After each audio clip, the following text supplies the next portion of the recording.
Buongiorno, buongiorno, sempre in diretta con Focus TG, sono le 12 in punto, tanta cronaca anche oggi, andiamo tra pochissimo sulla scena di una rapina violenta a Vicenza, è stato picchiato e rapinato un orafo e poi andremo a Conegliano dove ieri sera è stato investito un uomo sulla strada, era uscito con i cani, travolto da un'ambulanza, sul posto è rimasto uno dei cani sopravvissuti e andremo poi con altri collegamenti dalle province del Veneto, ma partiamo subito da Vicenza, orafo rapinato davanti alla sua azienda, pare 200.000 euro il bottino, andiamo subito da Daniele Garbin, a te Daniele.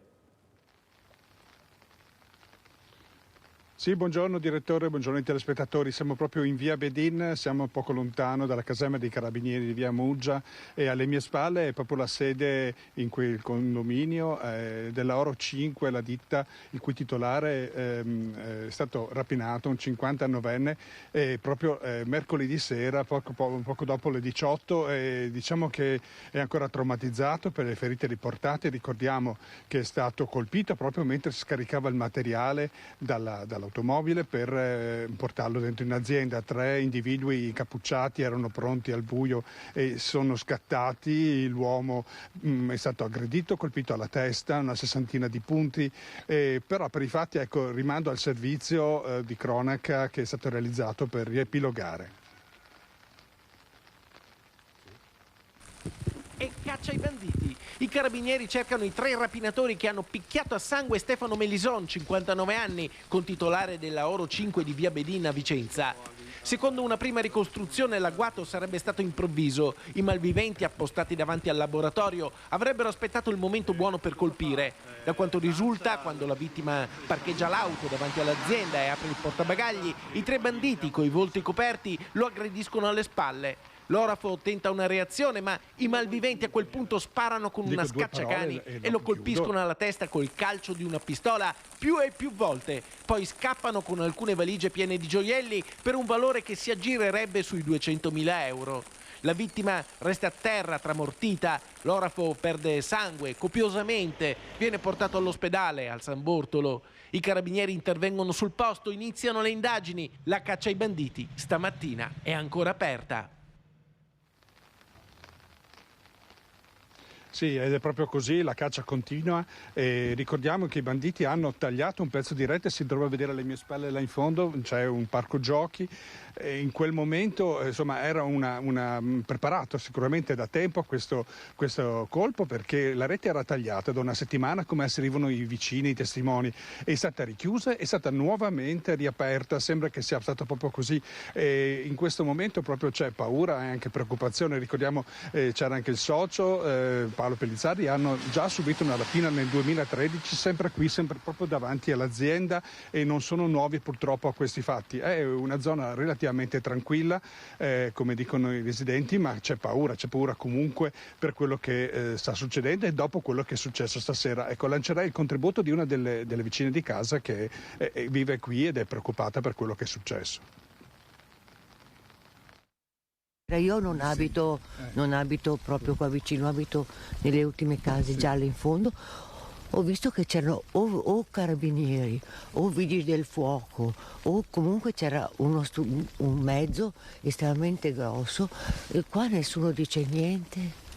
Adesso io ho anche chiesto a una signora che conosco qua dietro e mi ha detto io la sera vado a letto presto. Non ho insistito, però questa non è una bella strada, è una strada che avrebbe bisogno magari che ci fosse, ma per dire la verità, io dico ci fosse più controllo, ma passano i carabinieri, passa la polizia locale, la polizia anche l'altra, però questo non toglie che ogni tanto succedono delle cose brutte. Ho sentito qui cosa è successo allora? Allora, sì, ho sentito che è stato malmenato proprio, io non immaginavo, non ci si può fidare. Qua, specialmente la sera, ma la sera appena fa buio, anche se sono le 4, bisogna stare attenti e magari le persone alle quali tu dai un saluto cordiale sono quelle che poi ti vengono in casa perché sanno quali sono i tuoi orari. Ma qui probabilmente non è microcriminalità, qui era proprio un colpo... No, questo sì. Ah beh, no, non sono venuti da me che non ho niente, sono andati da un orafo per poterlo, sì, derubare. C'è più paura adesso? Sì. Adesso, ovvio che c'è paura, anche perché io ho un cane e la sera ho paura a portarlo fuori. Eppure le dico, passano carabinieri, polizia, è molto controllato, ma una volta che è controllato, chi sta attento a questi mezzi che passano, già è passato, aspetta che adesso io agisco. Ecco, è uno delle poche vicine direttore che ha voluto parlare. Questa mattina abbiamo provato a contattare i titolari, non c'è proprio voglia di testimoniare. Sappiamo che proprio sono chiusi tra la sofferenza e lo shock di quello che è avvenuto. Anche i vicini, i residenti, non hanno proprio voglia di parlare. È uno delle poche testimoni che documenta veramente la tensione che comunque si respira in questo momento. La caccia, abbiamo detto, è ancora in corso e quindi se ci sono novità poi ci saranno aggiornamenti questa sera nel nostro notiziario. Ti restituisco la linea. Grazie molte a Daniele Garbin da Vicenza. Ci collegheremo tra poco anche con Tezze sul Brenta con Vanessa Banzato, perché c'è stata un'altra raffica di furti. I cittadini sono esasperati, ma torniamo alla rapina al Vale Center, il comando di uomini armati che è entrato nel centro commerciale. Ci si chiede se siano banditi in trasferta o giostrai. Le due ipotesi degli investigatori: potrebbe trattarsi di una banda di predoni arrivati dall'est, erano dei paramilitari preparatissimi, dei professionisti. La commessa Giorgia ha detto, qui vediamo la prima pagina del Gazzettino: quando li ho visti entrare ho pensato ora muoio. E la sua collega Federica ha detto: prendete me, ma non è un gesto eroico. Si è offerta in ostaggio al posto della collega che aveva visto in lacrime disperarsi, allora ha detto la devo aiutare. Più tardi sentiremo anche su questa vicenda in diretta da Zelarino Ilaria Marchiori, vedremo se sarà possibile parlare con questa ragazza che dice di non essere stata eroica, ma che in realtà ha rischiato davvero molto, perché è stata rilasciata poco prima della fuga dei banditi, ma avrebbero potuto tenerla nell'auto con cui poi con cui hanno fatto perdere le loro tracce. Vediamo una vicenda invece a Venezia. Poco fa 30 attivisti del centro sociale Rivolta, che hanno occupato il consolato ungherese con sede in Piazzale Roma a Venezia, al grido di Ilaria Salis libera subito. Ilaria Salis è l'antagonista che è stata mostrata in catene al guinzaglio in un tribunale ungherese, dove era stata arrestata per aver picchiato insieme ad altri manifestanti un dimostrante di estrema destra. Subito! Ilaria libera!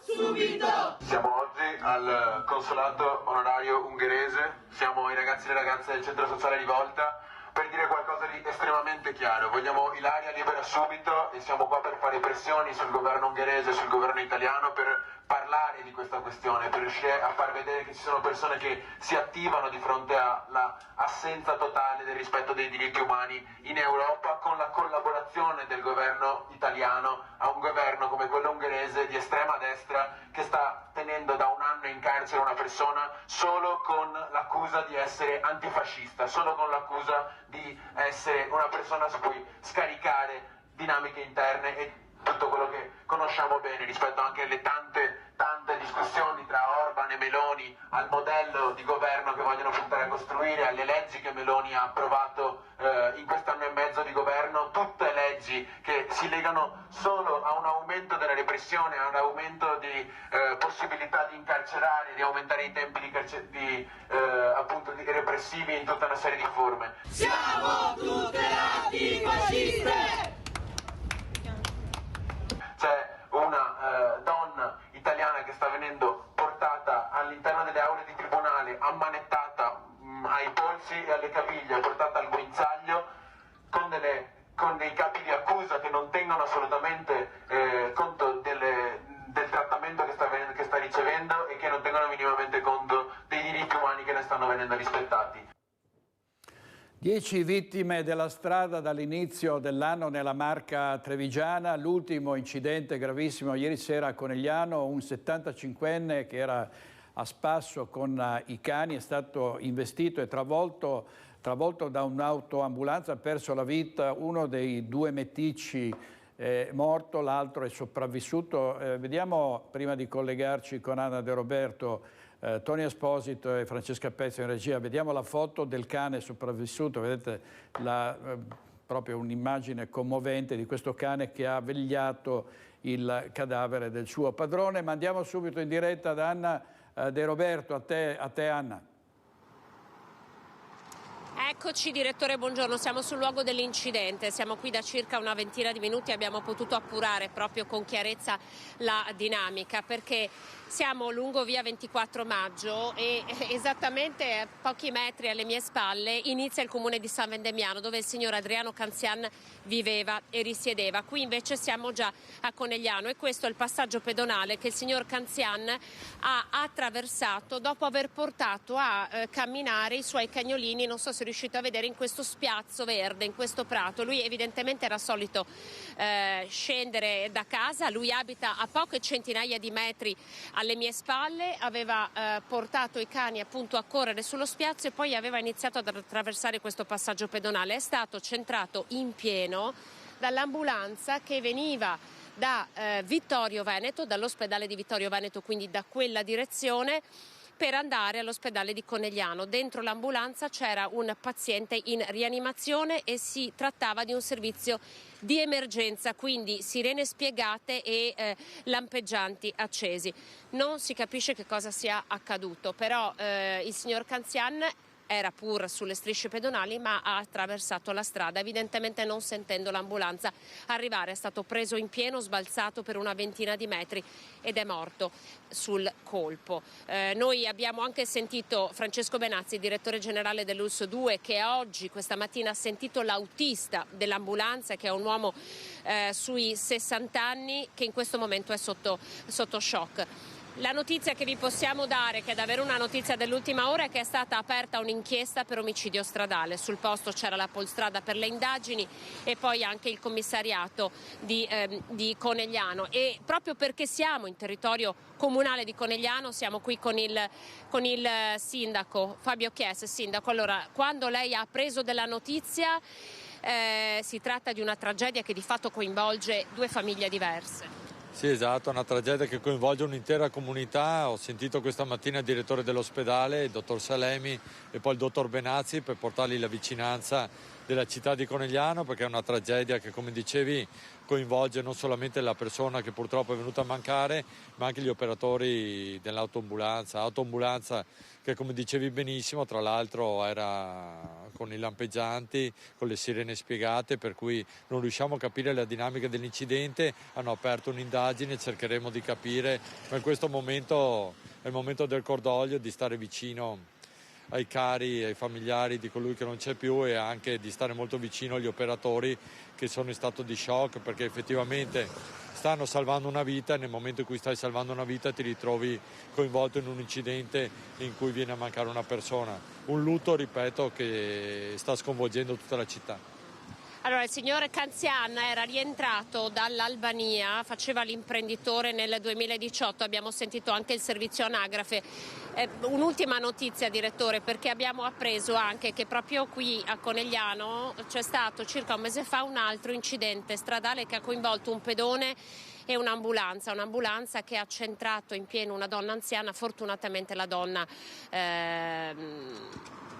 non è in pericolo di vita ed è sopravvissuta, quindi non si è verificata la tragedia che vi stiamo raccontando oggi. Ultima battuta, sindaco, è una strada ovviamente a lunga percorrenza, le macchine, siamo qui da diverso tempo, corrono, non è il caso di ieri, si tratta di un servizio di emergenza, quindi è evidente che l'ambulanza corresse, ma è una strada in cui avete intenzione di fare degli interventi per, come dire, moderare la velocità, c'è qualcosa in piedi? Sì, ci sono degli interventi previsti, tra l'altro una strada, come diceva, che ha un rettilineo abbastanza lungo. È anche vero che ultimamente non ci sono stati incidenti particolari, ma la cosa che fa pensare veramente la drammaticità dell'incidente. Non si tratta di un pirata della strada, si tratta di accidentalità e, ripeto, di una cosa che non avremmo mai voluto vivere, e mi metto nei panni veramente di chi guidava l'ambulanza, la massima vicinanza anche a lui, perché è uno stato di shock dal quale speriamo si riprenda presto e possa riprendere anche il proprio lavoro, perché abbiamo bisogno di gente come loro che si impegna per tutti e ripeto, è un dramma che ci sta colpendo da vicino. Grazie al sindaco di Conegliano Fabio Chiesa. Direttore, restituisco la linea allo studio qui da Conegliano. Grazie molte Anna De Roberto, al sindaco di Conegliano Fabio Chiesa. È commovente, la mostriamo di nuovo la foto del meticcio sopravvissuto all'incidente, dovremmo vederla. È qui o non è qui? Sì, ce l'abbiamo. Mi fai vedere per favore, Tony. È il meticcio sopravvissuto all'incidente, l'altro è stato falciato insieme al suo padrone. Questo cane è rimasto sul posto a vegliare la salma dell'uomo. Purtroppo per il quale non c'è stato nulla da fare, perché come avete sentito è morto sul colpo.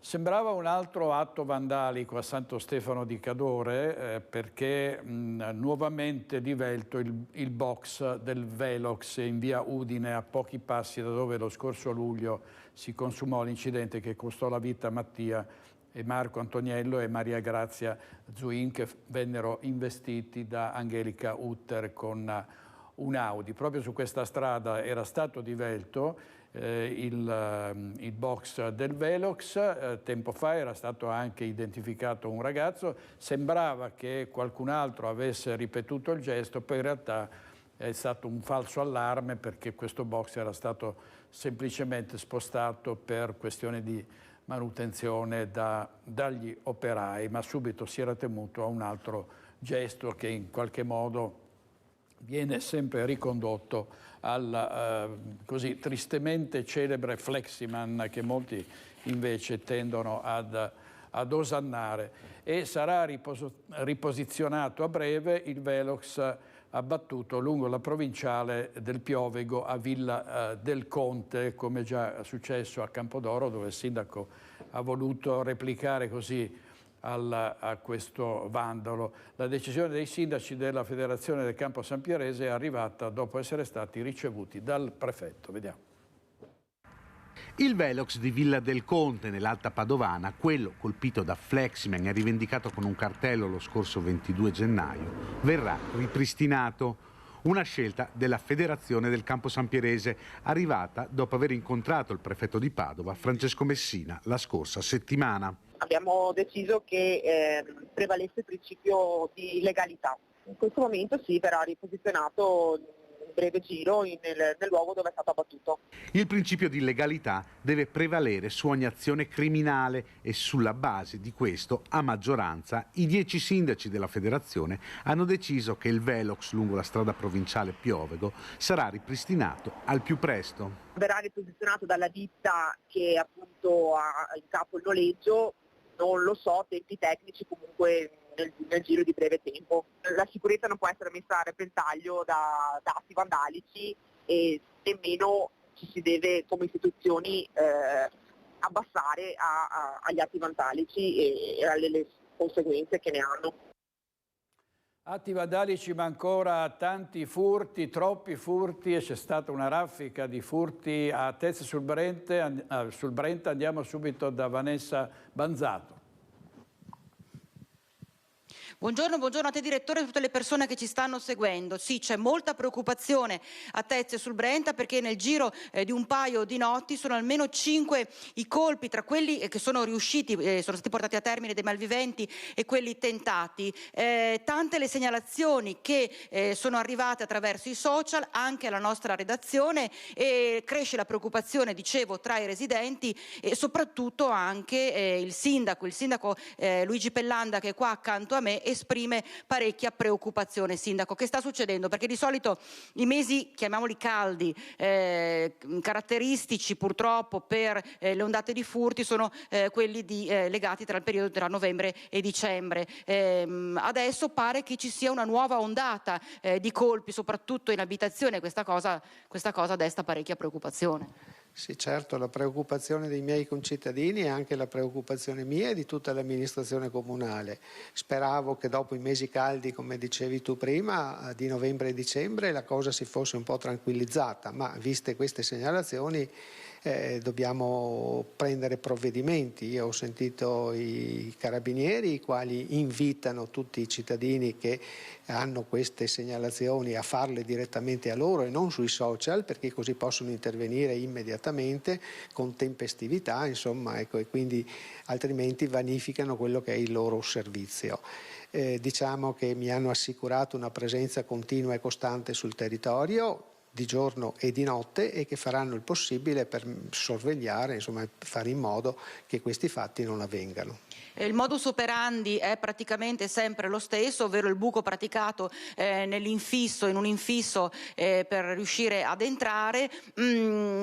Pare che anche siano state divulgate delle immagini che sono state prese dalle telecamere di videosorveglianza, quindi i carabinieri, avendo anche in mano questi elementi, si presume che riescano anche a risalire agli autori di questi gesti, perché hanno rubato non soltanto all'interno ma anche per esempio delle biciclette lasciate appunto fuori casa, quindi sono parecchi gli episodi che sono stati registrati, ma lei diceva segnalate direttamente alle forze dell'ordine, questo invito che viene lanciato alla cittadinanza, ma segnalate anche eventuali persone sospette, movimenti sospetti, perché ovviamente le forze dell'ordine, che siano militari o agenti della polizia locale, non possono essere ovunque. Il territorio di Tezze sul Brenta è molto vasto e le segnalazioni sono arrivate da più frazioni di Tezze, tra l'altro. Sì, certo, la segnalazione deve essere immediata, la segnalazione deve essere fatta in modo tale che le forze dell'ordine possano intervenire. Poi invito i miei concittadini a fare, insomma, a tenere delle piccole regole, no? Una luce accesa fuori dalla loro abitazione, o comunque i cancelli devono essere tenuti chiusi, non lasciati aperti. Certo che sono tutte quante dei rimedi che valgono fino ad un certo punto. La segnalazione immediata è quella che consente alle forze dell'ordine di poter intervenire. Ecco, lei diceva ha avuto modo di parlare anche proprio con il capitano Alessandrelli, il comandante della compagnia dei Carabinieri di Bassano? No, ho sentito il comando della stazione nostra dei Carabinieri di Rosà, ecco, al quale ho rappresentato questi fatti e mi ha assicurato l'impegno sul territorio ancora più importante rispetto a quello che finora stanno facendo. Bene, direttore, da Tezze sul Brenta per il momento è tutto, ti ricedo la linea. Grazie molte, grazie a Vanessa Banzato, al nostro operatore, al sindaco di Tezze sul Brenta. Adesso andiamo a vedere le indagini, gli sviluppi delle indagini sulla clamorosa rapina al Vale Center di Marconi, il comando armato che ha preso in ostaggio una commessa. Andiamo subito in diretta da Ilaria Marchiori perché c'è stato anche un gesto eroico di una commessa che ha chiesto ai banditi di essere sostituita con l'altra sua collega che era disperata, piangeva e quindi così ha voluto in questo modo aiutarla. A te Ilaria. Sì, buongiorno direttore, buongiorno ai nostri telespettatori. Esattamente così, è stata Federica la seconda commessa che una volta vista la disperazione negli occhi della prima commessa presa in ostaggio dal bandito, quello che ormai abbiamo visto in varie immagini, in vari fotogrammi e anche in un video in cui c'è questo passaggio di ostaggio dall'uno all'altra durante la rapina in corso alla gioielleria gioielleria della Valle Center di Marcon, ha visto la disperazione appunto negli occhi della sua collega Giorgia, che non si reggeva in piedi, e ha detto: prendete me al suo posto. Ci sono anche alcune prime dichiarazioni che ha fatto Federica all'indomani della rapina, in cui ha detto ad alcuni amici: non so nemmeno io come ho fatto, ma ho avuto paura, ma so che dovevo farlo. Tra l'altro Giorgia e Federica sono state in realtà le uniche due persone che hanno sentito parlare questi banditi, anche se hanno parlato poco, dicendo di aver sentito un accento italiano, forse qualcuno aveva un accento con una qualche inflessione veneta, ma questo ovviamente sarà da appurare, è quello che hanno sentito in quel momento. Comunque ribadiamo che i banditi hanno parlato pochissimo. Ricordiamo che la prima ad essere stata presa è stata appunto Giorgia, dopodiché mentre gli altri agivano e razziavano tutte le vetrine, come abbiamo visto anche le immagini di ieri negli altri nostri collegamenti, completamente svuotate, dopodiché mentre se ne stavano andando Federica eroicamente, anche se lei non lo definisce un gesto eroico, ha detto: prendete me, e hanno preso lei per poi fuggire nel sottopasso, dove sono scappati a bordo della Panda rossa, che è stata poi ritrovata dopo un poco distante nel parcheggio di Mondo Convenienza, anche se è al vaglio degli inquirenti che stanno analizzando appunto questa vettura. Per quanto riguarda invece Giorgia, è ancora sotto shock. Queste le dichiarazioni del papà della commessa di Mogliano Veneto, che sentiamo proprio in questo servizio. Ancora sotto shock. Papà Lucio dice solo poche parole, raggiunto al telefono quando gli si chiede come stia Giorgia, la giovane commessa della gioielleria del Valle Center di Marcon, presa in ostaggio dai banditi armati che hanno assaltato il centro commerciale. C'è un filmato di quei lunghissimi istanti di terrore, una manciata di secondi in cui si vede la ragazza originaria di Mogliano Veneto immobile, in piedi di fronte all'ingresso del negozio, tenuta ferma alle spalle da un rapinatore col volto coperto che imbraccia un fucile. Nel video lo scambio di ostaggio. I malviventi vogliono raggiungere l'uscita facendosi scudo con una di loro. La collega Federica si fa avanti, si offre al posto della giovane di Mogliano. I banditi con i sacchi di gioielli scappano in gruppo. Giorgia si porta le mani al petto, rientra nella gioielleria. Di lì a poco anche la collega sarà lasciata libera dai banditi che, guadagnata l'uscita, si danno alla fuga. La ragazza esce dal centro commerciale solo a tarda sera, dopo essere stata ascoltata dagli investigatori, e ora sta cercando di lasciarsi alle spalle questo incubo. Sta meglio, ci vorrà il suo tempo per metterla, perché passi questa brutta esperienza. Lucio Endrizzi è conosciuto a Mogliano per la sua attività di tassista. Il desiderio della famiglia ora è quello che Giorgia superi il trauma e torni quella di sempre. Sono indagini a 360 gradi quelle dei carabinieri, che hanno organizzato posti di blocco in tutte le regioni, ma anche in alcune delle regioni confinanti, mentre una commessa di un altro negozio ci ha raccontato di aver visto proprio per una frazione di secondo il rapinatore dritto negli occhi. Mi sono abbassata giù a terra subito. E quando mi sono alzata l'altra volta l'ho visto già un po' più vicino, sono uscita qui pieno alla terra, mi sono uscita fuori per nascondermi in un negozio, altro negozio. Per una frazione di secondo Irina, che lavora nel banco di dolci accanto alla gioielleria del Valle Center di Marcon, presa d'assalto dai banditi, ha visto negli occhi l'uomo che ha tenuto in ostaggio Giorgia e poi Federica, ma nonostante fosse pietrificata è riuscita a fuggire.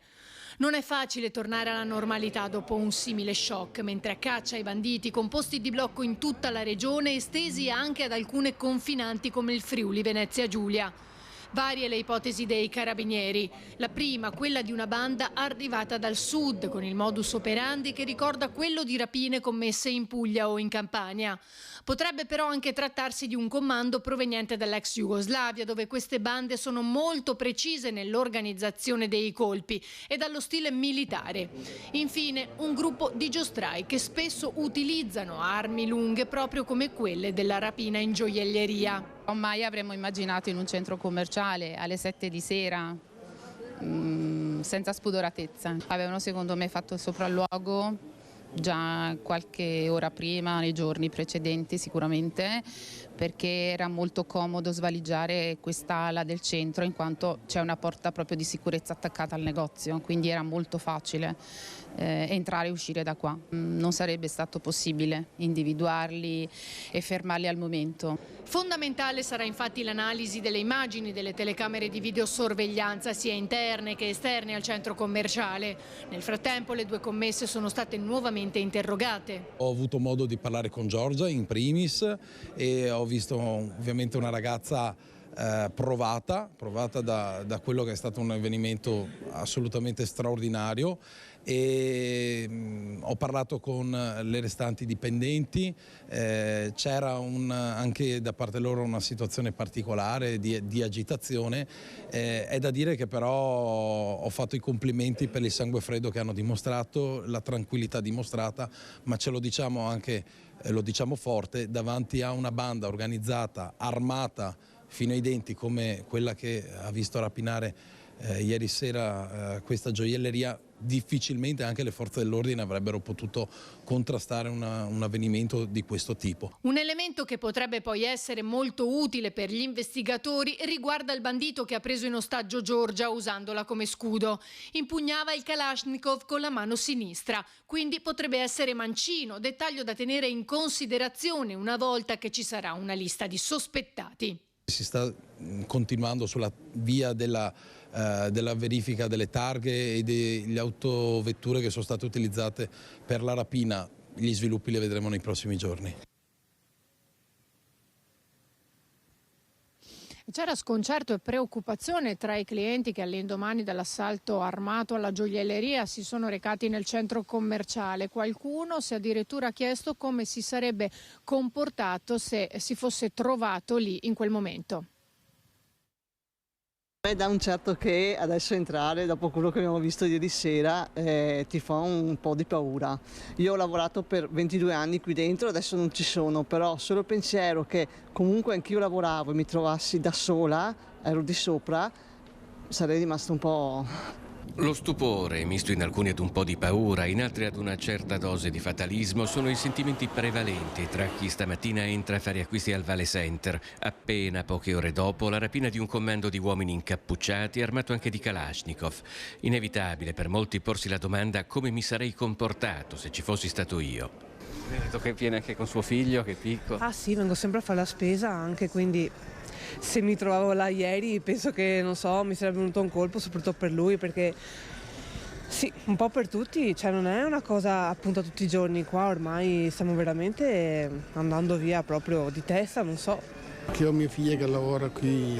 Dove lavora? Era presente ieri? No, lei ha dovuto chiudere tutto quanto le serrande appena ha saputo di quello che stava succedendo.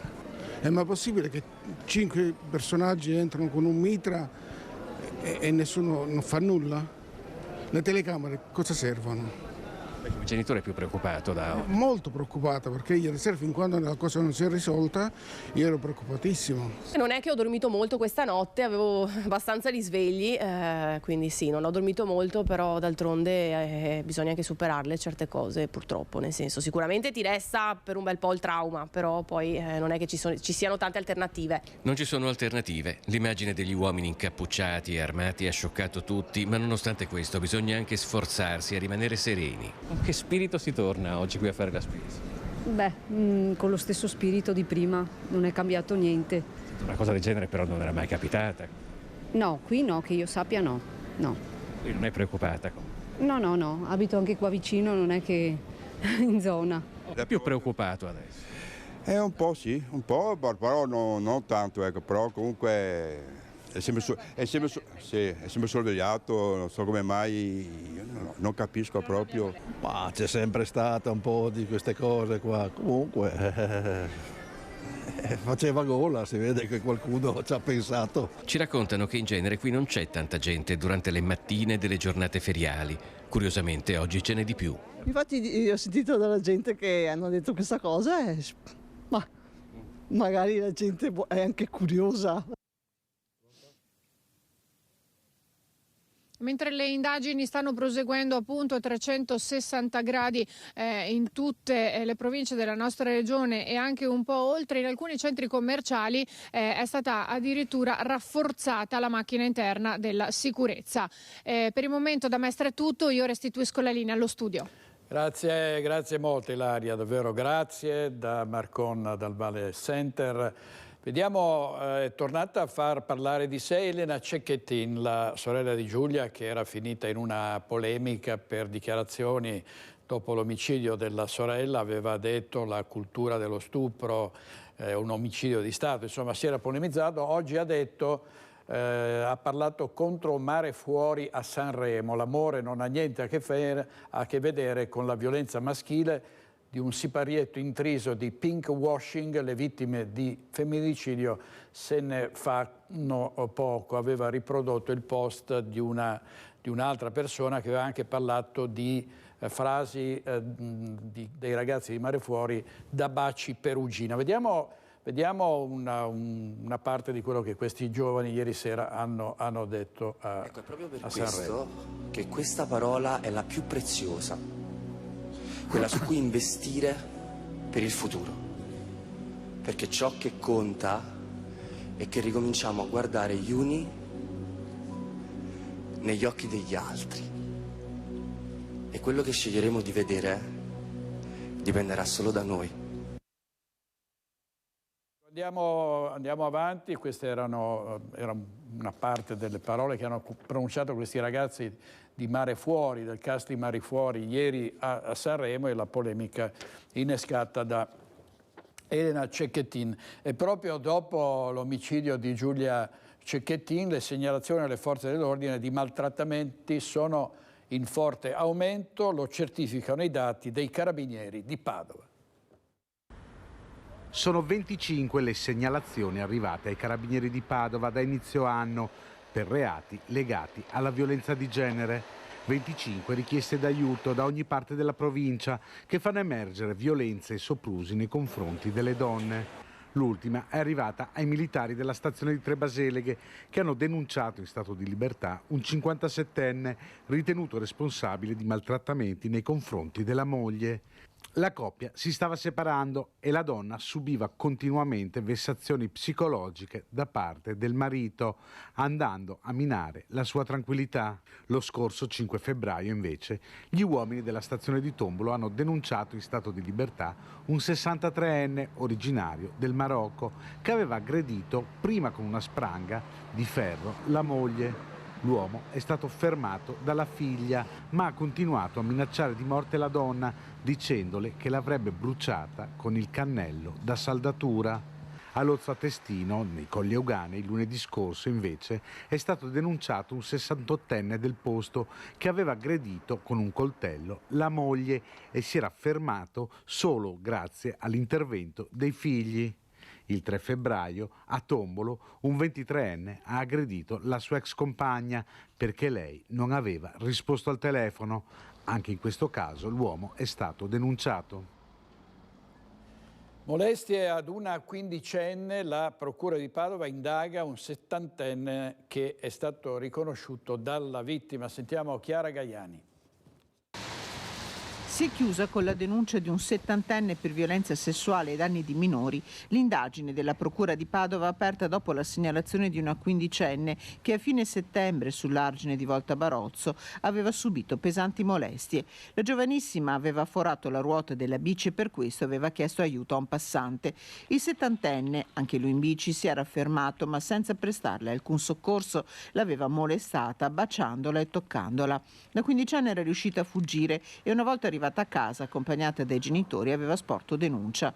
Non l'unica vittima dell'uomo che pochi giorni dopo ha avvicinato una donna importunandola. L'immediata richiesta di aiuto al 112 di quest'ultima ha permesso ai carabinieri di fermare il 70enne che è stato riconosciuto senza ombra di dubbio dalla quindicenne e denunciato. E prosegue l'inchiesta sulla morte del 72enne di Borgo Rico schiacciato da un muletto a Riese Pio X. È stato un incidente, l'ennesimo incidente mortale sul lavoro. La Procura di Treviso ha aperto un'inchiesta per la morte di Adriano Gallo, il 72enne di Borgorico, morto schiacciato dal muletto, scivolato dal cassone del suo camion dopo aver scaricato del terriccio in un'azienda florovivaistica di Riese Pio X. È attesa per queste ore la relazione dei tecnici dello Spisal che sono intervenuti per i rilievi nei minuti successivi al dramma.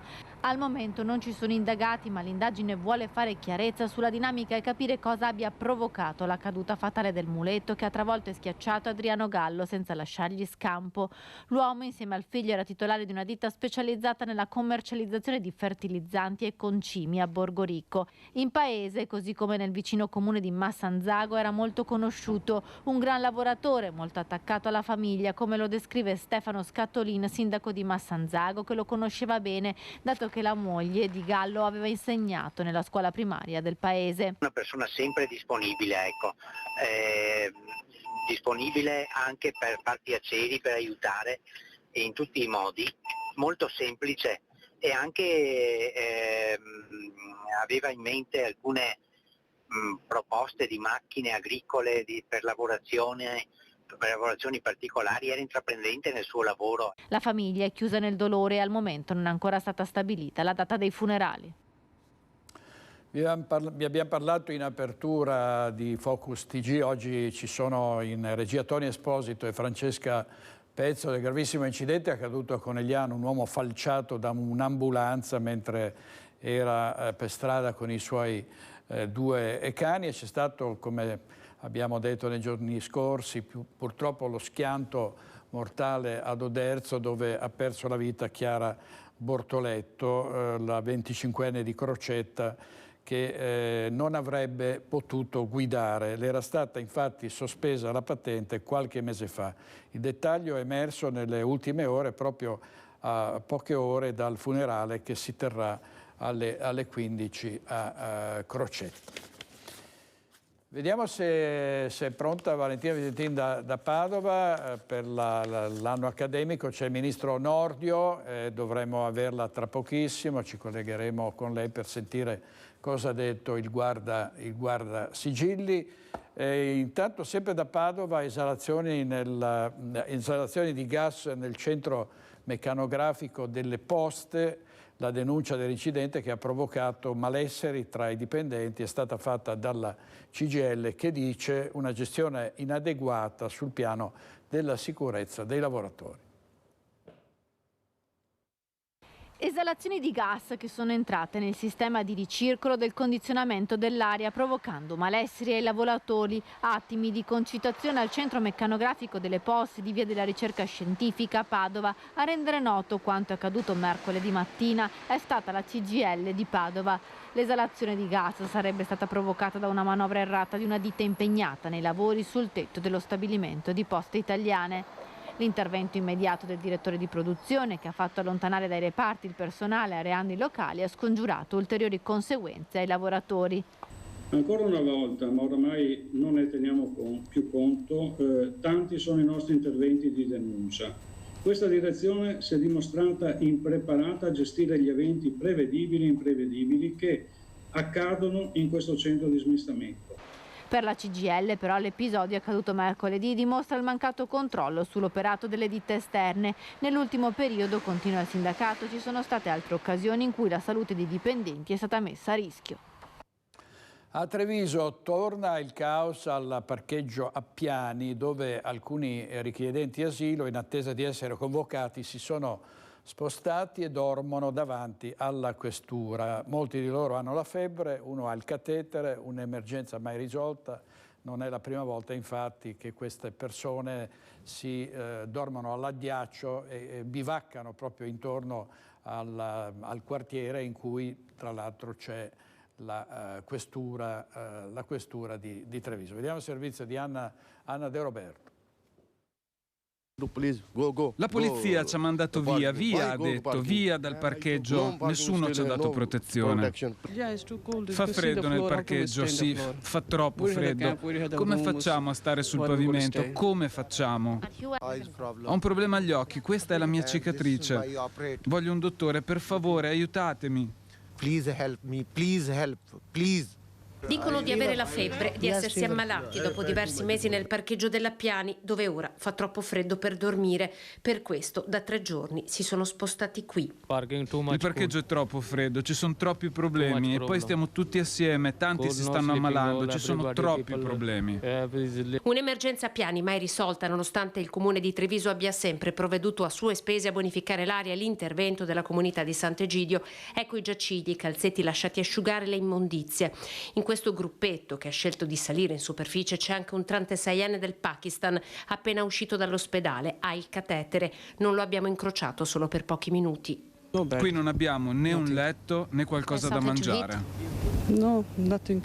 Sono i richiedenti asilo che restano nel limbo in attesa di accoglienza della domanda di protezione internazionale. Quest'uomo ha l'appuntamento fissato solo a maggio. Nel limbo perché non sono di stretta competenza di nessuno. La questura ne gestisce le pratiche, la prefettura l'alloggio, ma solo una volta ottenuto lo status di rifugiato. Il comune, per bocca dell'assessore Gloria Tessarolo, chiarisce: nessuno nega loro un pasto, manderemo un controllo, ma questo caso fa capo a Roma. Il comune non ha ulteriori strumenti, perché qui non siamo nell'ambito dell'accoglienza della persona senza fissa dimora, qui siamo nell'ambito del sistema di accoglienza dell'immigrazione e in questo caso dell'immigrazione irregolare. Stiamo in realtà con gli enti locali, anche in accordo con la prefettura, perché i tavoli ci sono stati, cercando di tamponare in mesi particolarmente critici e difficili, che sono quelli invernali, la situazione, però, come dire, andando anche oltre come territorio a quella che sarebbe la stretta competenza. Sono certa che la rete di volontariato che abbiamo costruito sul territorio sta lavorando bene, continua Tessarolo con ANCI. C'è una richiesta in regione per iniziare a ragionare sui numeri.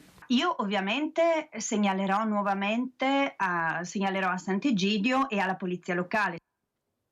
Questa mattina a Padova, all'Università di Padova, l'intervento del Ministro di Grazia e Giustizia Carlo Nordio. Tra le altre cose ha detto il guardasigilli: il terrorismo rosso e nero mi ha rovinato la giovinezza. Andiamo subito da Valentina Visentini in diretta. Sì, buongiorno direttore, dall'Aula dei 40 qui all'Università di Padova, dove è stato da poco inaugurato l'800esimo anno accademico. Ha parlato la rettrice Daniela Mapelli, ma c'è stato anche l'intervento del Ministro Carlo Nordio. Vi faccio vedere l'Aula Magna gremita, dove è in corso l'intervento finale della prolusione. Il Ministro Nordio ha parlato subito dopo la rettrice con un breve discorso sulla giustizia, sull'equità dei processi e su come i magistrati devono essere pronti ad affrontare le sfide della tecnologia, una tecnologia che è sempre più in mano ai criminali. Nordio ha parlato subito dopo l'intervento della rettrice Daniela Mapelli, che invece ha ricordato i numeri importanti di crescita del nostro Ateneo. È un'occasione, ha detto la Mapelli, di fare un bilancio, un aumento di docenti ma anche di studenti, con più 17% di nuove immatricolazioni e 10% di nuove immatricolazioni riguardano studenti stranieri. Università di Padova che si riconferma leader anche per attrarre fondi PNRR, con nuovi investimenti che riguardano non solo nuovi sedi e nuove aule studio, ma anche nuove residenze per far fronte alla carenza di alloggi per gli studenti universitari. Anno accademico che ha ovviamente tanta tradizione, ma spunti di riflessione importanti, di bilanci, ma anche di goliardia. Vi faccio vedere la gallina padovana, se si può inquadrare in fondo lì la gallina padovana, che adesso deve essere ancora tenuta calma perché tra poco verrà consegnata alla rettrice Daniela Mapelli, che la riceverà in mano vicino al Ministro Carlo Nordio. Ma io vi saluto lasciandovi con l'intervista rilasciata dal Ministro Nordio quando al suo arrivo qui all'Università di Padova, con un passaggio sui suoi anni qui da studente e soprattutto sul terrorismo. Dall'Aula Magna dell'Università di Padova è tutto, restituisco la linea allo studio. È grandissima emozione perché sono esattamente 53 anni dal momento in cui mi sono laureato proprio in quest'aula qui sopra, e quindi è una certa nostalgia, una certa emozione. Non avrei mai pensato all'epoca che la laurea in legge, in giurisprudenza, mi avrebbe portato dove mi ha portato.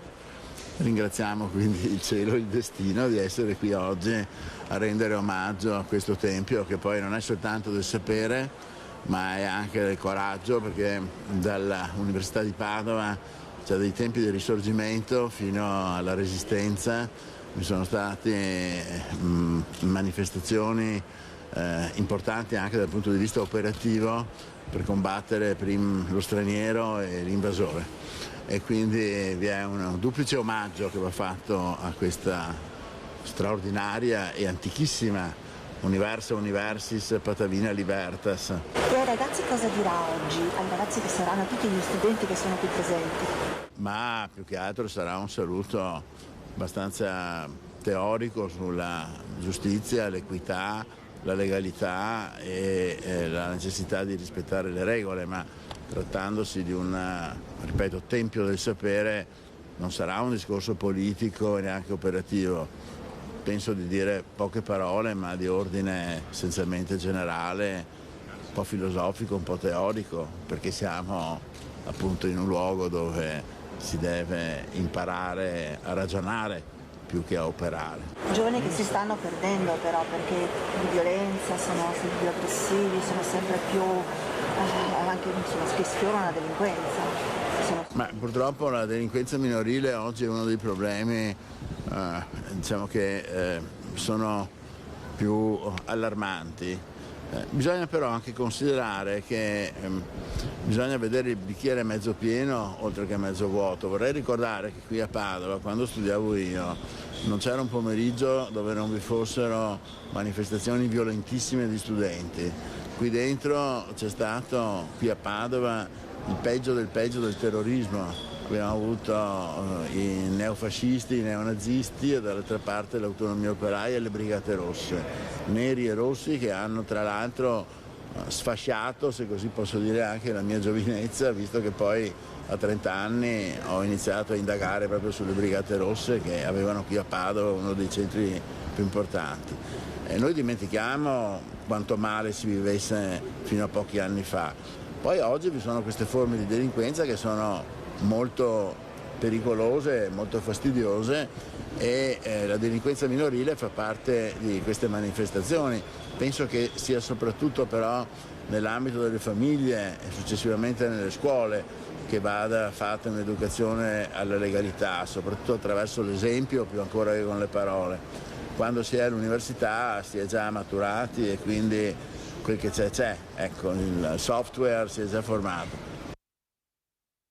Questo era il guardasigilli Carlo Nordio, intervistato da Valentina Visentino, un grande magistrato, è stato procuratore della Repubblica di Venezia, sue le inchieste sul Mose, sulla Mala del Brenta, sul terrorismo rosso e nero per l'appunto, quindi davvero oggi parla come Ministro della Giustizia avendo un'esperienza molto rilevante che non tutti i Ministri della Giustizia possono vantare. E a proposito di violenza minorile, 4 giovanissimi sono stati denunciati dalla polizia per danneggiamento aggravato, perché ci sono i bulli, ci sono le baby gang e poi ci sono anche i vandali. Con le loro bombolette spray stavano deturpando una pensilina degli autobus. Gli agenti hanno chiesto loro ragione di quel gesto e loro hanno detto stavamo facendo arte.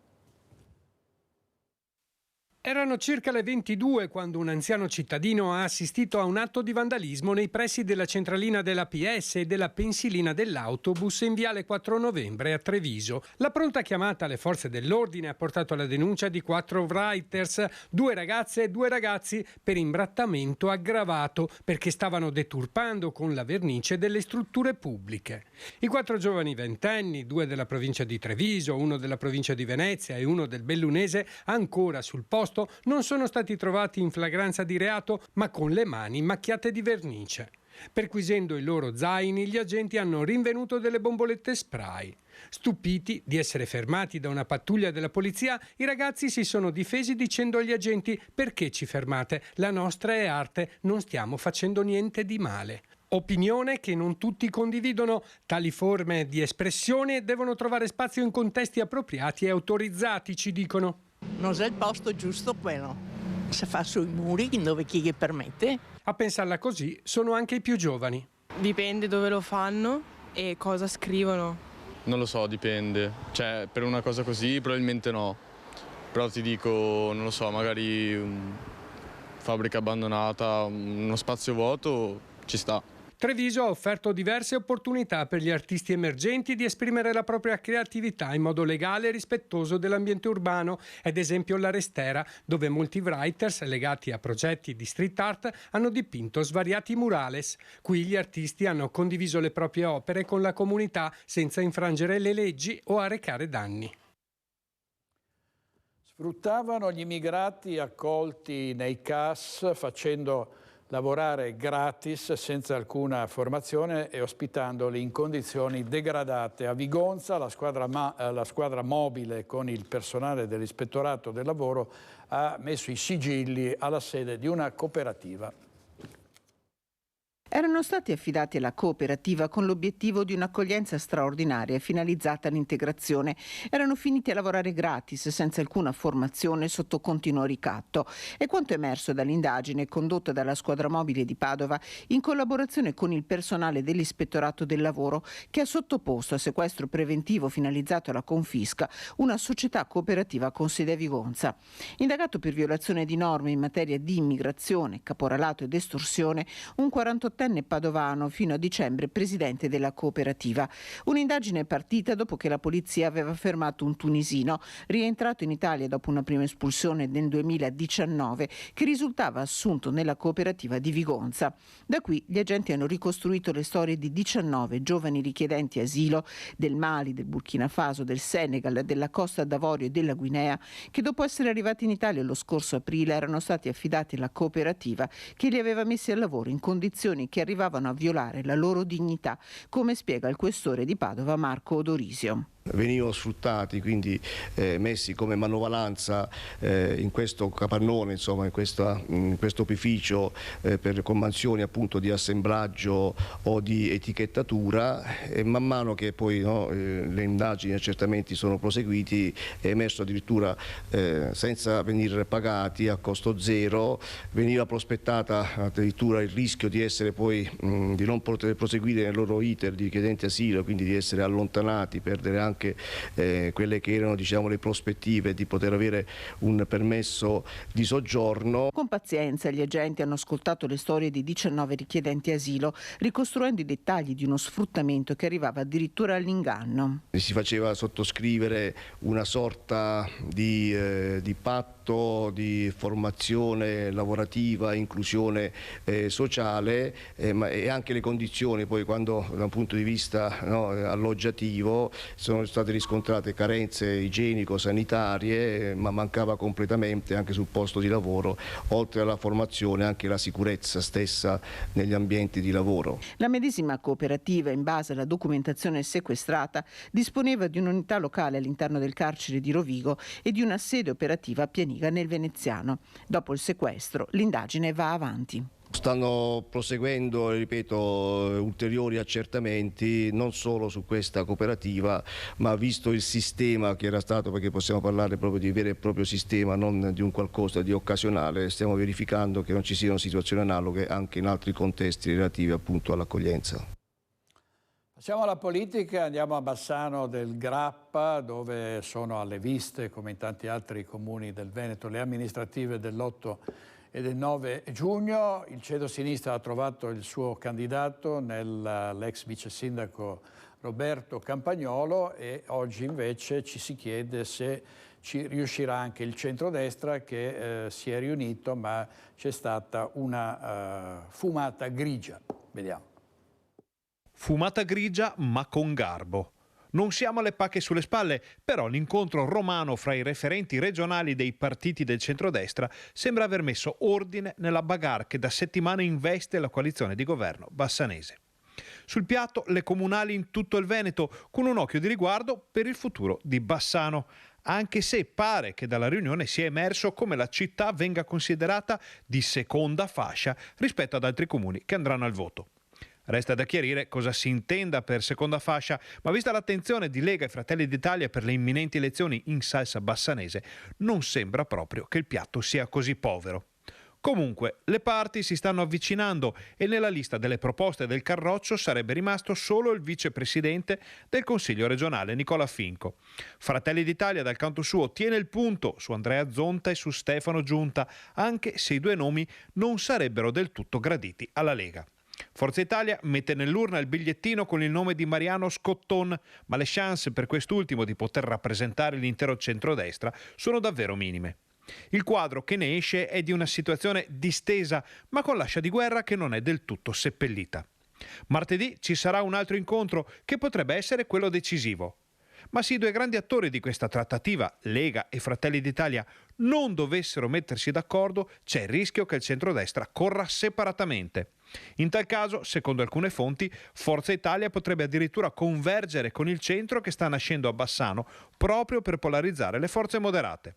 Il centrosinistra, che ha scelto l'ex vice sindaco Roberto Campagnolo, sta alla finestra e aspetta di sapere chi sarà il concorrente da sfidare, oppure se si andrà al tutti contro tutti.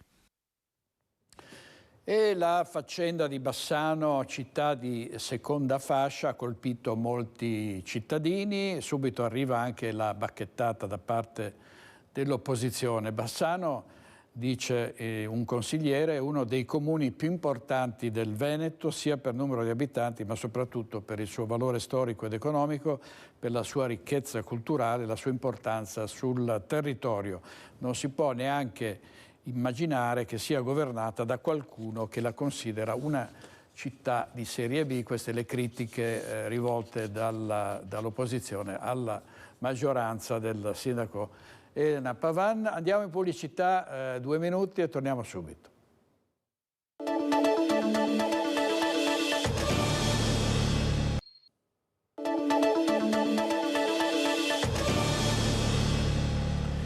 Domani 10 febbraio la giornata del ricordo, istituita per ricordare i martiri delle foibe e tutte le migliaia di esuli istriani, dalmati, giuliani che furono cacciati dalle loro case, dalle loro terre dai militari titini. Tante iniziative per finalmente ricordare quelle pagine orribili della nostra storia che sono state dimenticate a lungo. Tante iniziative, tra queste anche concorsi letterari, giornalistici. Premiata oggi, saranno ricevuti da Mattarella oggi i ragazzi di una scuola media di Trieste. Vediamo. Hanno partecipato alcuni ragazzi della classe terza E e poi hanno aiutato dei ragazzi della prima A, quindi 2 classi impegnate e ragazzi anche con età diverse che però hanno lavorato, devo dire, con grande gusto e anche con grande passione. Riceveranno domani al Quirinale la menzione d'onore gli alunni della scuola media Caprine che hanno partecipato ad un concorso indetto per celebrare il giorno del ricordo. Già oggi una folta rappresentanza della scuola sarà a Roma, dove a Palazzo Chigi si terrà il primo degli eventi per così dire nazionali che accompagnano le commemorazioni del 10 febbraio. Il lavoro dei ragazzi della Caprine è stato lineare e, nel senso più ampio del termine, persino semplice. Si tratta di un'intervista scritta, piuttosto corposa e anche molto interessante, e poi sono stati realizzati altri elaborati, quindi dei cartelloni con delle immagini, e anche sono stati realizzati altri lavori come le domande che sono state poste alla signora, il contesto e anche, diciamo, degli accenni storici, perché forse la prima difficoltà è stata quella di far conoscere ai ragazzi la storia dell'Alto Adriatico, che è una storia molto complessa ed è anche complessa farla capire a chi insomma non la conosce per niente. Fra l'altro non è indifferente un ulteriore dato. E poi è stato importante perché i ragazzi vengono spesso da famiglie istriane, Valmaura è un rione dove ci sono parecchie famiglie di origine istriane, quindi hanno scoperto qualcosa di loro stessi, delle loro famiglie che magari avevano sentito raccontare a casa ma che non avevano capito fino in fondo. Sullo sfondo va sottolineata la possibilità offerta dalla scuola italiana di realizzare questo tipo di elaborati che collegano i ragazzi alla storia e alla stessa istituzione scolastica. La possibilità di realizzare attività laboratoriali nel pomeriggio ha dato la possibilità appunto di conoscere e anche di sviluppare idee, e poi certo bisogna indirizzarli, ma i ragazzi sono delle miniere.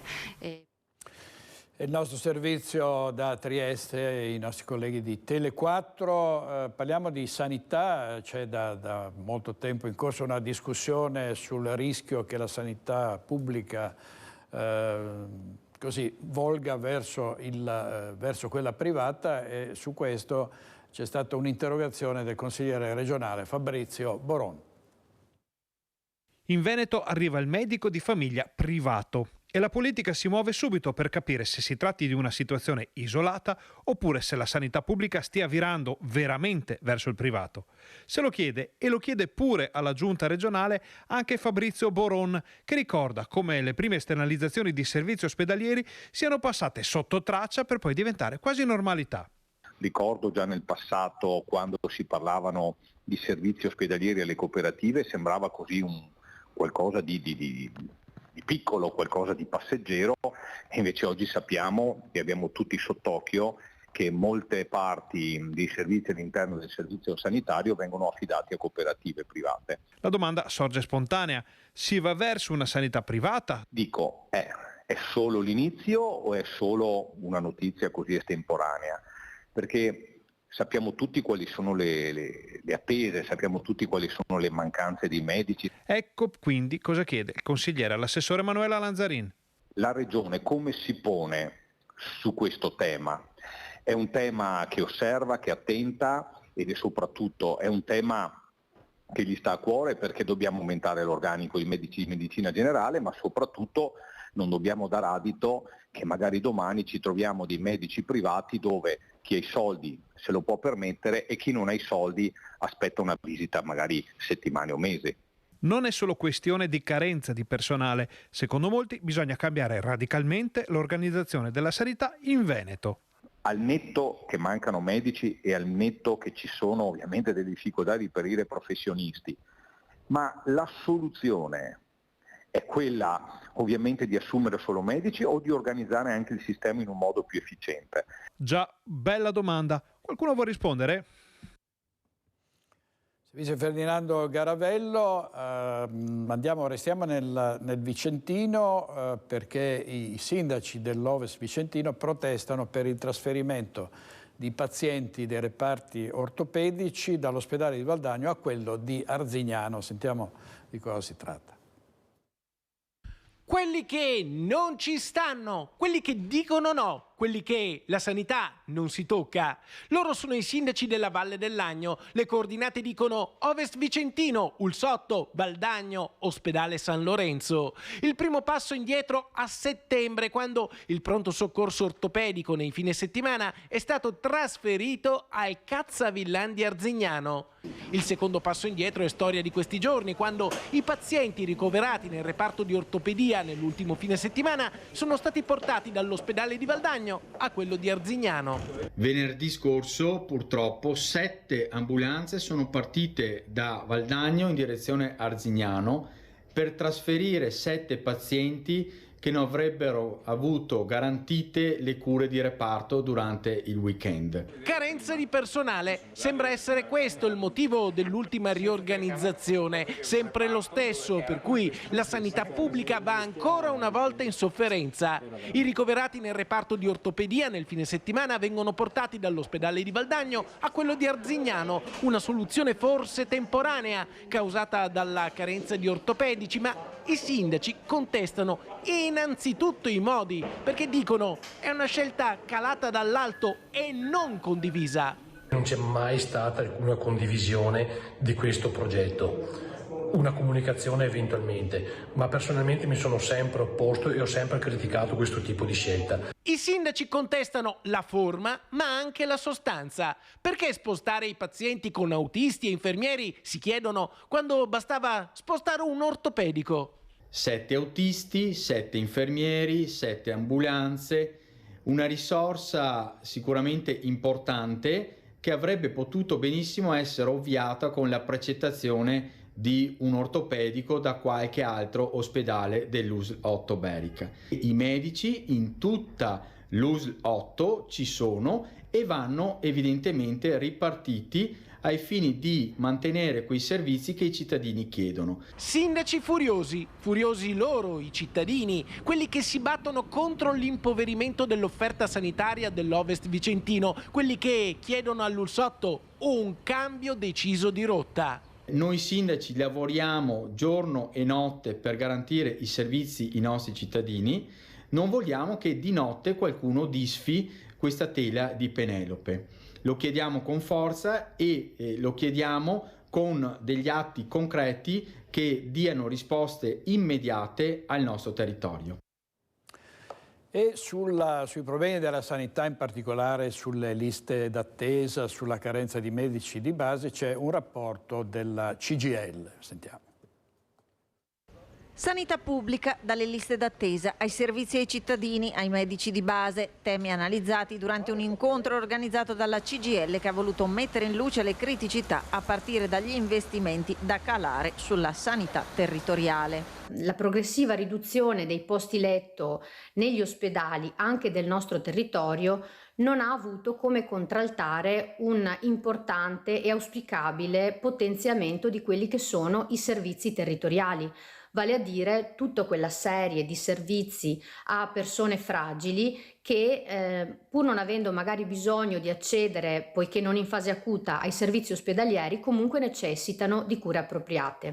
Focus anche sulla carenza dei medici di medicina generale, figura nodale per indirizzare i pazienti all'interno dei servizi. Registriamo dal punto di vista regionale che vi è una carenza di circa 777 medici su tutto il territorio regionale, che per quanto riguarda l'Ulsotto Verica ammonta a circa 60 medici.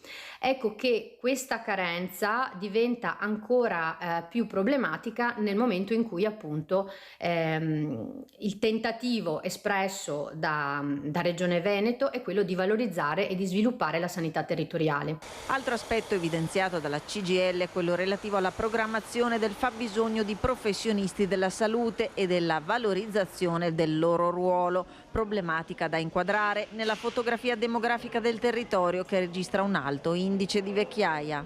La programmazione è insufficiente, spesso questa professione diventa anche poco appetibile, per cui veramente il rischio è che non vi siano i professionisti che poi saranno chiamati ad erogare anche questi nuovi servizi di sanità territoriale. Quello che noi chiediamo da molto tempo è da un lato che vi siano le risorse che servono per avere una coerenza forte tra i documenti di programmazione sanitaria e poi la loro effettiva realizzazione, che per quanto ci riguarda non può che passare attraverso il potenziamento della sanità pubblica. Restiamo sulla sanità e andiamo a Belluno, dove l'azienda sanitaria si prepara alla settimana del cuore, 2 incontri per educare la popolazione alle malattie cardiovascolari. 2 ospedali, una sola missione comune. Presentati nella sede dell'Ulsuno Dolmiti i bilanci positivi di attività delle cardiologie di Belluno e Feltre, che per il 2023 riportano un generale aumento delle prestazioni erogate rispetto all'anno precedente, e questo nonostante una leggera carenza di medici specializzati, come del resto accade in tutto il panorama sanitario nazionale. 2.000 i ricoveri, più 3% rispetto al 2022, di cui in un caso su 6 di persone provenienti da fuori provincia. Quasi 37.000 prestazioni per un aumento di 5 punti percentuali e più di 1.000 interventi a segnare un più 11%. Una grande squadra che quindi garantisce un numero di prestazioni che nel 2023 è aumentato rispetto appunto al 2022 e quindi ha dato le risposte che la comunità bellunese necessitava. Cardiologie di Belluno e Feltre che, pur operando sinergicamente, possono contare su specializzazioni differenti: a Feltre con l'elettrofisiologia, a Belluno con l'emodinamica. L'attività di emodinamica e cardiologia interventistica si caratterizza degli esami diagnostici di coronarografia che permettono di fare diagnosi di malattia coronarica, l'aterosclerosi coronarica, e gli interventi di angioplastica percutanea. Questi interventi permettono di disostruire le coronarie ostruite dalla patologia aterosclerotica. I bellunesi a Feltre trovano un servizio di cardiologia, un reparto di cardiologia che è pronto e disponibile a trattare tutti i pazienti innanzitutto.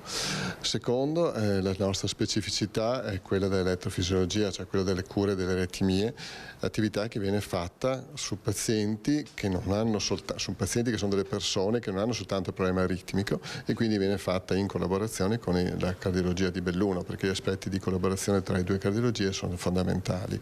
Di tematiche cardiovascolari e della prevenzione delle patologie connesse si parlerà in 2 appuntamenti aperti alla popolazione fissati per il 14 febbraio dalle 14:45 nella sala convegni del San Martino di Belluno e il 16 febbraio dalle 15:30 in quella del Santa Maria del Prato di Feltre. E a proposito di salute, possono essere molto dannose, in particolare per i più fragili, per i bambini, le polveri sottili, c'è un'altissima concentrazione e risulta che nella classifica delle città più inquinate Treviso è al 3° posto. Una cappa di aria irrespirabile che ammorba la città. Ce ne accorgiamo semplicemente facendo una passeggiata o passando uno straccio sul davanzale di casa. La conferma arriva dai dati pubblicati nel report Malaria di Legambiente. Treviso, con 63 giorni di sforamenti di PM10 nel 2023, è la 3ª città più inquinata d'Italia. Peggio fanno solo Frosinone e Torino. Ed è tutta la pianura veneta a soffocare, con valori preoccupanti anche di PM2,5 e biossido di azoto. I dati ci dicono che il processo di riduzione delle concentrazioni è inesistente o comunque troppo lento, spiega Andrea Minutolo, responsabile scientifico di Legambiente. Per salvaguardare la salute delle persone serve fare di più. Prevenire, proteggere, curare, le parole chiave di Legambiente Treviso. I cittadini possono intanto proteggersi con le mascherine, aprendo le finestre nelle ore con meno concentrazioni di inquinanti, in genere le più calde della giornata, riducendo l'uso dell'auto ed evitando di stare all'aria aperta nei giorni peggiori. Per quanto riguarda gli enti locali, prevenire significa, secondo Legambiente, incentivare l'uso del trasporto pubblico, implementare ZTL, zone 30, promuovere l'home working, supportare l'installazione di tecnologie a basse emissioni per il riscaldamento, eseguire controlli sugli allevamenti intensivi nelle campagne. Fondamentale poi intervenire sul consumo del suolo, non solo riducendo la cementificazione, ma rimuovendo l'esistente. Allarga le braccia l'assessore all'ambiente Manera. Serve un piano nazionale ed europeo per tutto il bacino padano. Ha fatto benissimo il sindaco a richiedere come presidente di ANCI un incontro col ministro per capire le disponibilità finanziarie per fare un cambio caldaie repentino. Noi ci stiamo lavorando da anni, abbiamo messo tantissimi soldi, stiamo piantando tanti alberi. E sul consumo del suolo, così l'assessore in relazione alle 5 nuove aree commerciali che verranno realizzate in strada ovest. Teniamo conto che noi siamo la giunta che è andata con lo scorso mandato e anche con questo in riduzione di consumo di territorio. Certo, queste aree hanno dei diritti acquisiti, non credo che in Italia esistisse questo proletario, quindi anche se decidono di fare qualcosa, è chiaro che hanno comprato il terreno con delle caratteristiche e noi, pur dando tutte le limitazioni che la legge ci consente, non possiamo opporci. Inquinamento dell'aria, ma anche l'inquinamento acustico, e ci sono problemi in tanti comuni di sera per il disturbo della quiete pubblica. Vediamo come è andata una vicenda giudiziaria che ha riguardato un bar di Cittadella. Il comune di Cittadella sanziona un noto bar della città per il mancato rispetto degli orari di quiete nel centro cittadino e la Corte d'Appello di Venezia dà ragione all'amministrazione comunale. I fatti risalgono al 12 giugno 2022, in occasione di un controllo per il rispetto delle emissioni sonore da parte dei locali pubblici del centro di Cittadella, venne sanzionato un bar all'interno della cerchia muraria. Il titolare presentò immediatamente ricorso contro il verbale, senza però chiamare in causa il comune, rappresentando di fatto al giudice solo la sua versione dei fatti, in assenza di contraddittorio. E così la Corte di Appello ha annullato tutto il processo di primo grado, non corretto dal punto di vista procedurale. Servizio di Alex Giuliano, andiamo in pubblicità, altri 2 minuti e siamo di nuovo qui.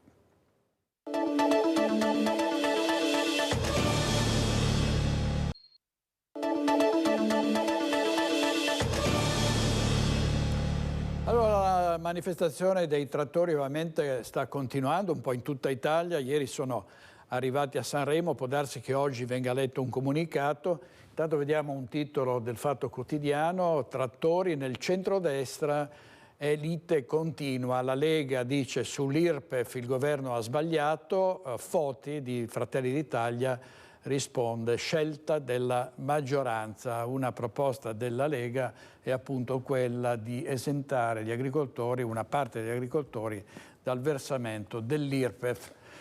Vediamo, torniamo sul territorio. Violenza, spaccio e degrado in via Lanza a Vicenza, una situazione diventata ormai insostenibile per i commercianti della zona. Quando cala la sera dicono abbiamo paura, rischiamo di chiudere le nostre attività.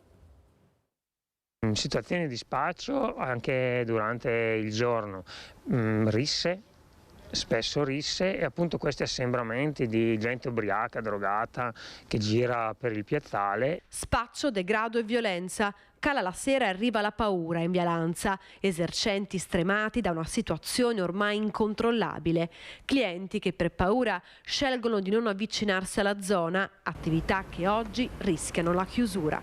Dopo l'apertura di un nuovo esercizio pubblico, circa un anno fa, stiamo vivendo una situazione direi drammatica. C'è paura. Io l'anno scorso è capitato in estate di dover chiudere il locale perché avevo paura. Ho tenuto dentro i miei clienti e ho detto scusate ma io chiudo il locale perché ho paura. Paura, ma soprattutto impotenza degli esercenti. Creano casini, non fanno passare ad esempio i miei consegnatori per consegnare. C'è stato un episodio dove tiravano pugni alle macchine e giustamente si prendevano paura di consegnare le pizze.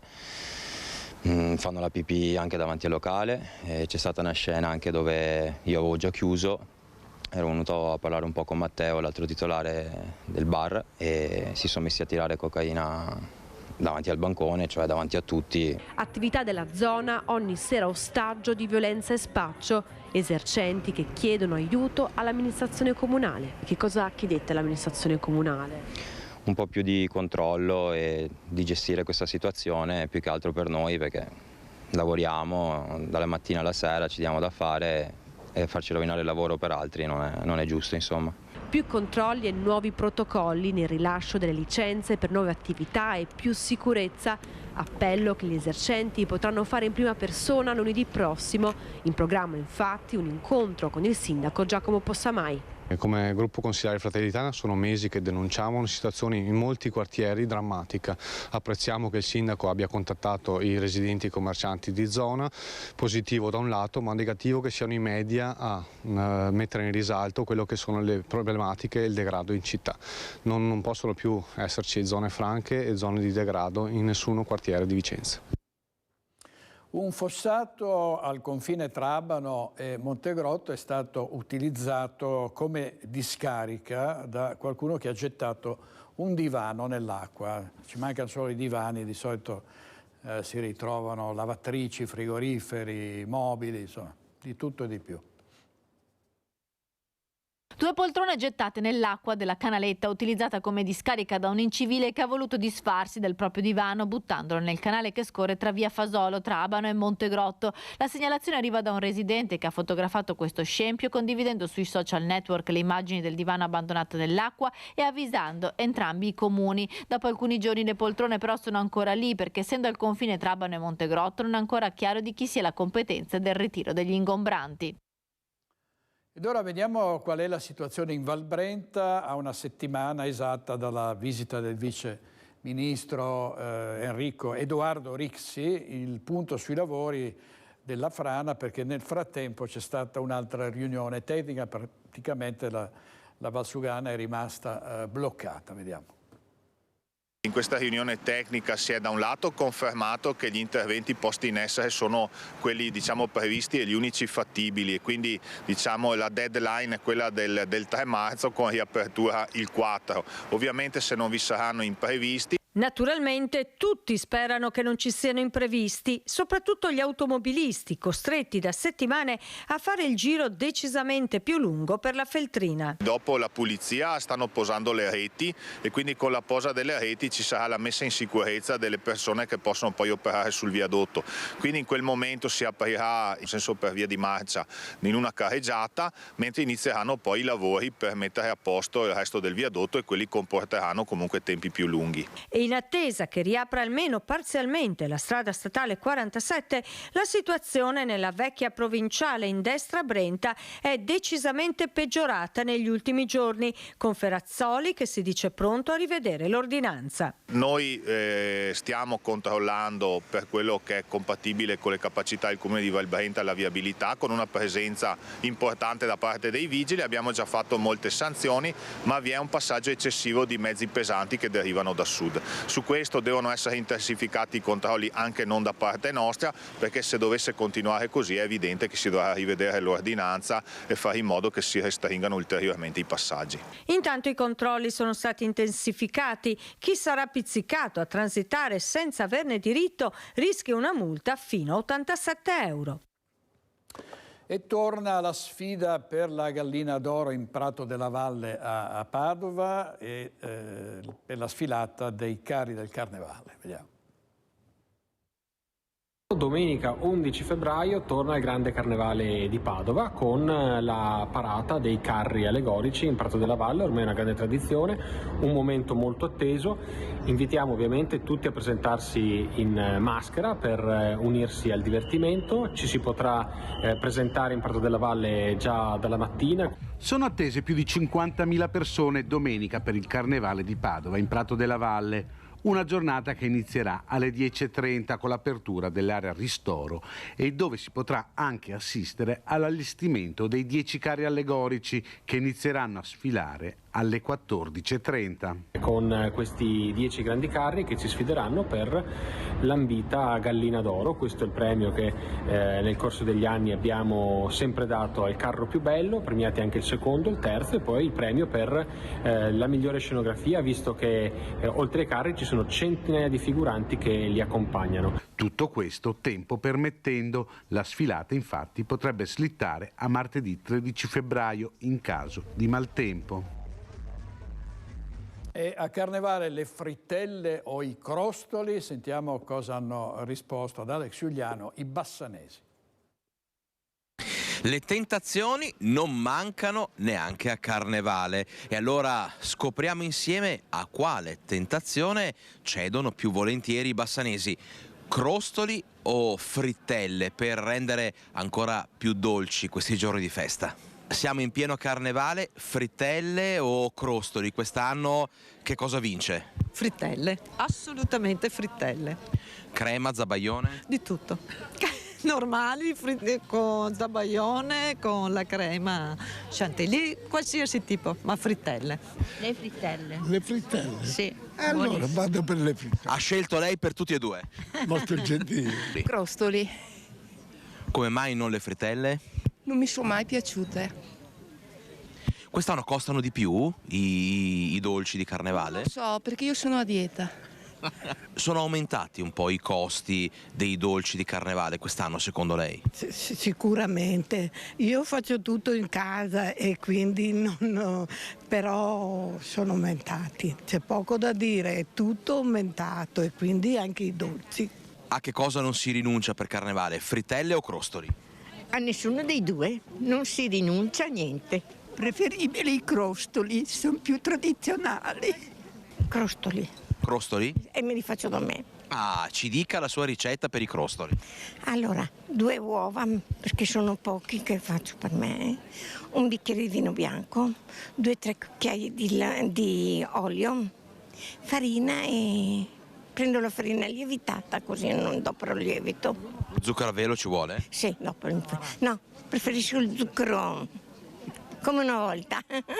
I crostoli fatti in casa o li compra? Fatti in casa. Allora ci deve dire qual è la sua ricetta. Ah, beh. C'è un ingrediente segreto? C'è la grappa che si mette dentro un po' di grappa e il solito, insomma, ecco. Va bene, a quest'ora, insomma, l'acquolina in bocca, Tony Esposito e Francesca Pezzo in regia, oggi grazie quindi, e ci vediamo stasera a Focus alle 21:15. Vi ricordo stasera una lunga intervista a Focus con un grande campione del tennis, il più grande campione del tennis italiano, Adriano Panatta, quindi non perdetevi l'intervista a Adriano Panatta questa sera. A Focus, buona giornata, arrivederci.